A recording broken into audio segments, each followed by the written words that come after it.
Good morning, everyone. Myself Shweta, Senior Nursing Tutor from RPIMS बस्तारा Karnal. आज की YouTube video का topic है nasogastric tube versus नेज़ोजिजिनियम tube. Nasogastric tube का दूसरा नाम है राइल्स ट्यूब, जो कि हॉस्पिटल में मोस्ट कॉमनली हम यूज़ करते हैं। दो वर्ड से बुना है नेज़ोगैस्ट्रिक। नेज़ो में हम आप कौन से रूट से कैथेटर को इंसर्ट करते हैं? नॉस्ट्रिल से।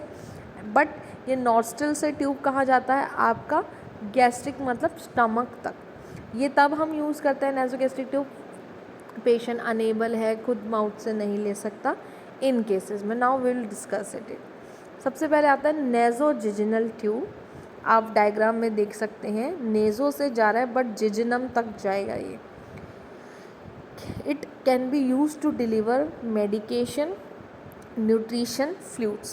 तीनों चीज़ें कह रहे हैं कि आप मेडिकेशंस भी दे सकते हैं इन ट्यूब्स के थ्रू, न्यूट्रिशन भी प्रोवाइड किया जाता है इन fluids. Inserted through the nose beyond the stomach into the jejunum. इसको मतलब स्टमक तक नहीं छोड़ते, इसको जिजिनम तक हम देते हैं पेशेंट को, वहाँ तक इसकी प्रोवाइड करते हैं। तो लेंथ इंसर्शन इसकी नेज़ोगैस्ट्रिक ट्यूब के कंपैरिजन में ज़्यादा है। नेक्स्ट इंडिकेशन दिए जाता है for post naso intestinal surgery.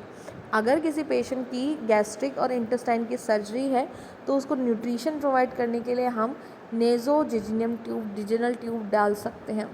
या फिर पेशेंट को गैस्ट्राइटिस, पेनक्रियाटिक कैंसर्स हैं, अगर पेशेंट को किसी भी तरीके के गैस्ट्रिक अल्सर है, या ऐसे केस अब गैस्ट्रिक अल्सर्स में हम फूड नहीं दे सकते हैं, फूड से पेशेंट को इरिटेशन होती है, या पेनक्रियाटिक अल्सर है तो पेनक्रियास को रेस्ट देने के लिए हम नेज़ोजिजिनल ट्यूब सीधा ही पेशेंट के जिजिनम में डाल सकते हैं, ताकि पेशेंट को वो न्यूट्रिशन जो नीडेड है उसकी सर्वाइवल के लिए, जो फ्लूइड्स चाहिए, जो मेडिकेशन चाहिए जीआई ट्रैक्ट के थ्रू, हम वो प्रोवाइड कर सकें।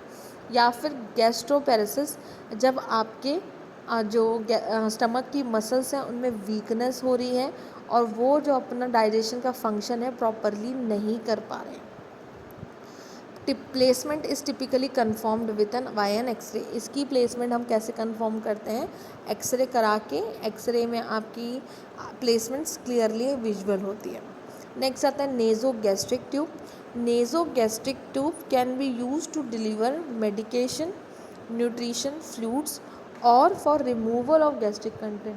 सिर्फ न्यूट्रिशन मेडिकेशन है उसके लिए नहीं, बट अगर कोई गैस्ट्रिक कंटेंट ज़्यादा फॉर्म हो रहे हैं, इनडाइजेशन हो रहा है, तो उनको रिमूव करने के लिए भी नेज़ोगैस्ट्रिक ट्यूब इंसर्ट करी जाती है।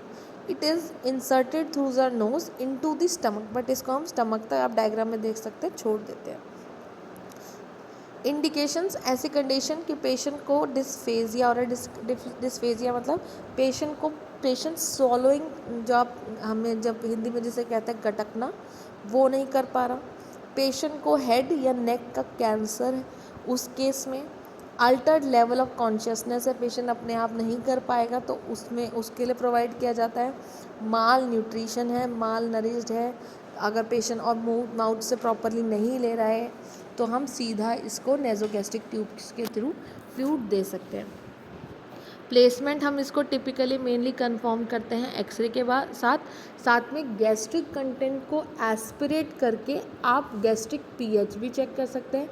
इसके साथ एक और मेथड होता है जिसमें हम एयर इंसर्ट करते हैं और स्टेथोस्कोप से साउंड सुनते हैं उस एयर की स्टमक पे, मतलब स्टेथोस्कोप को आप स्टमक पे रखते हो और साउंड सुनते हो उस एयर के। Now I will end this YouTube video. Please like, share and subscribe to our YouTube channel RPIT Academics. Thank you so much for watching.